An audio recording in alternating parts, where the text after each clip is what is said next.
Shruti Sharma? Yes. Yes, please take a seat. So Shruti, tell the panel about yourself, your academic qualifications, your work experience, if any, and your main hobbies, very briefly. Okay, sir. So my name is Shruti Sharma. I have been a student of history. I was born in Bijnor, educated in New Delhi. I completed my graduation from St. Stephen's College, and currently I've just started my post-graduation in sociology from Delhi School of Economics. And I am constantly like to learn new things and explore new cultures through language, food, books, and cinema. And I'd like to see myself as an optimist. With the Stephens, in your background, and with the Delhi School of Economics, both are so internationally known institutions. I do not know what you had in mind initially, but why civil services? So there are a number of reasons why I want to pursue this profession. Firstly of all, sir, I believe that I have had a certain privileged background, and therefore I always wanted to do something in which I could give back to society in some way and bring about some sort of change in people around me and give other people an opportunity to have the sort of privileges that I have had, sir. Secondly, I believe, sir, that on a personal level, I believe the diversity and the scope that these services provide can be an avenue for great personal growth and an avenue for learning a lot, which it would provide me, sir. Okay. So, Shruti, you are from Delhi. Now, how the safety of women, the perception about safety of women, has changed over the last, say, about 10 years, ever since Nirbhaya happened? Yes, sir. So, the Nirbhaya incident was a turning point in terms of the global discussion that happened around Delhi regarding women's safety. So, in a sense, it was a turning point, and a very bad incident set the precedent for a lot of good steps that were taken post that time period. So, a number of steps have been taken since that time period by the union government and the Delhi government in that regard, ranging from the Nirbhaya Fund to certain steps by the Delhi government to increase CCTV coverage and reduce dark spaces, to also increasing scope for better mobility for women, be it in the space of women marshals in the buses at that point. So I think a certain progress has taken since that time period. Presently, even if suppose in the case of, say, Punjab or J&K, right, Yes. where Hindus are in minority, but the actual minority status is given to those who are in majority. So a PIL is in Supreme Court. Yes, sir. The center has asked Supreme Court to consider this, that we would like to give minority status to Hindus in those states which I have mentioned. Now, since I have already given you an idea, what are your views about it? So, the Constitution of India does protect the status of minorities in India as a whole. And so I believe if for certain purposes and for certain positive reasons, the Supreme Court does decide to give minority status in a particular state to reduce atrocities against certain sections within the state, it can be a positive move. Viren sir? Question, I'll take it on. You see, the Supreme Court does it. Supreme Court in no way is in a position to stop atrocities. It will only adjudicate a matter in view of the constitutional scheme. What does the Constitution provide? So how do you think it would stop atrocities on minorities, religious minorities at that? So if it can provide in the future a certain safeguards that the minority status can provide and certain special steps that can be taken for minorities in a particular state. Can you give any example when Supreme Court has provided safeguards, laid down safeguards?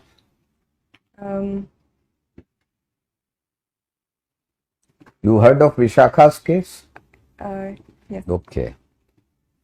And you've been a student of history. Yes, sir. Who do you think, whom would you rate as a foremost historian of the later Mughals period? Who are later Mughals?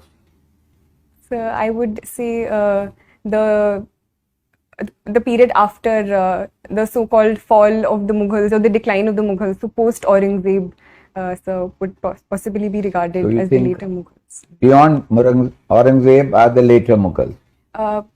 Yes, sir. So which are not considered so high and mighty in the course of their achievements. Okay. Recently, there has been a talk. Certain people feel that there is a need to review and rewrite India's history. What is your take on that? So I personally believe that the writing and rewriting of history has been a continuous part and parcel of history since time and forever. And I believe rewriting of history is always a positive step. But at the same time, I believe this rewriting should be based on certain facts that history recognizes and the range of sources that history as a discipline recognizes. So if the rewriting is done in that regard, it can only lead to more positive debate and discussion in the long term. What do you understand by Warsaw Pact? So the Warsaw Pact was a pact signed in 1955 in the context of the Cold War, led by the Soviet Union. It was a security pact formed in the context of the formation of the NATO and an opposition to the NATO, sir. I have another question from history, on history. What was standstill agreement? Sir,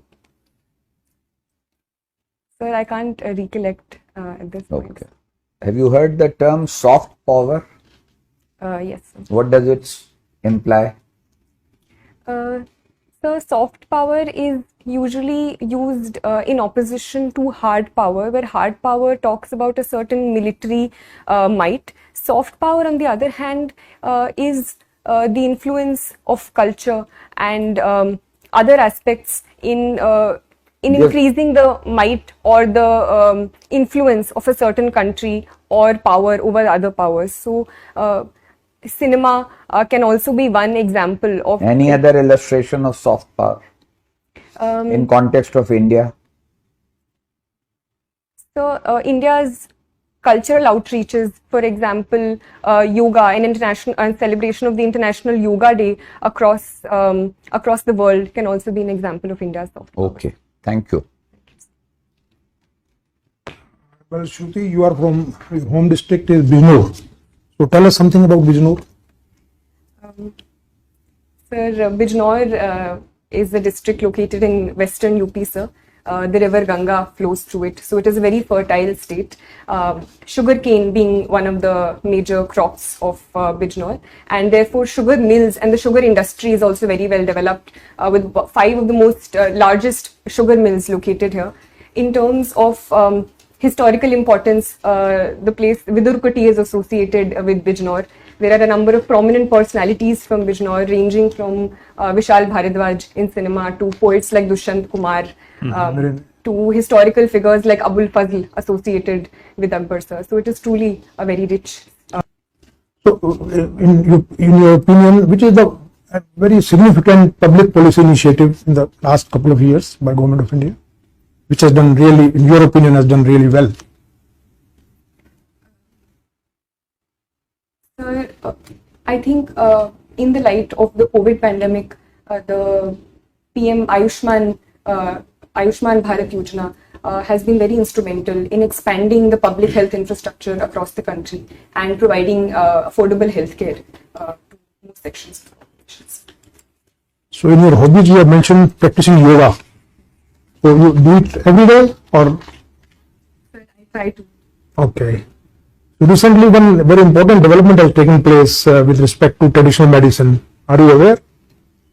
Last 1 week only, and quite something to do with WHO, the traditional medicines. I'm sorry, sir. Because we are establishing the first WHO center on traditional medicine. It has been approved. Okay. So tell me, is an individual shaped by society? Yes, sir. Sir, I do believe that an individual right from his or her birth is constantly shaped by the society he or she lives in. Okay. Okay. What is your view on taxation on digital currency? So this was a step that was taken in the context of the current budget, and where cryptocurrencies have come under taxation, sir. Sir, I think it is a good step in terms of bringing into ambit and increasing a source of revenue for the state for a reality that is increasing around the world, and so it is an area which was not under the ambit of state taxation. So I think it is a positive step that this area has been brought under taxation. Okay. You do not seem to be very keen on joining police services. Any particular reason? Sir, I would like to join any services where I have been provided an opportunity, sir. But since I was provided these options, as compared to the other services above it, I personally feel that I am temperamentally more suited for the other services, and I've talked to other friends, and it also involves arms training, and that I would personally be less comfortable with, but I would be overjoyed if I get to perform in the services, and I would do it to the best of my abilities. Thank you. I pass on to Chairman, sir. Shruti, we have asked quite a few questions Yes. so far. Any question which we may not, any topic which we may not have covered, or some topic which may be of your choice, you would like to ask the last question from the subject of your choice. The poetry is something that I So really- poetry, tell me which kind of poetry you recite or write, English, Hindi. Sir, I like to read Hindi, English, as well as Urdu poetry, sir. But one of my favorite points recently is Sarveshwar Dayal Saxena, sir. So tell me, how have poetries helped in the India's freedom movement? The poetry is a very potent tool in raising the motivation of people and raising the sentiments of people. So poetry has been a very important part of the freedom struggle as well. One immediate example that comes to my mind is Faiz Ahmad Faiz Subh Azadi, which was in association with the freedom struggle and the partition specifically. So thank you, Shruti.